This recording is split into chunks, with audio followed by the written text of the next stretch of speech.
আমি জান্নাতও চাই না, আমি জাহান্নামও চাই না, আমি শুধু আপনাকে চাই, একবার শুধু আমি আপনাকে দেখতে চাই।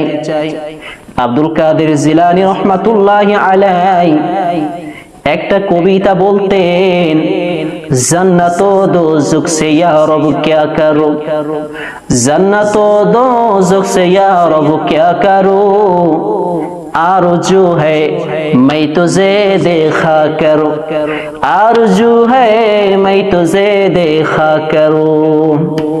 আয় আল্লাহ তাআলা, আমি জান্নাত দিয়ে কি করব, আমি জাহান্নাম দিয়ে কি করব?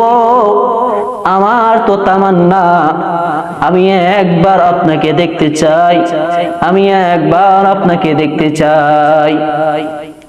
এই কথাটা আল্লাহ কোরআনে কারীমের ভিতরে আপনাকে আমাকে জানায় দিচ্ছেন, ও দুনিয়ার গোলামেরা, তোমরা যদি কেউ আমাকে পাওয়ার জন্য একটু কষ্ট করো, একটু মুজাহিদা করো, একটু ত্যাগ স্বীকার করো, বিনিময়ে আমি আল্লাহ তাআলা আমার কাছে আসার পথ তোমার জন্য সহজ করে দেব।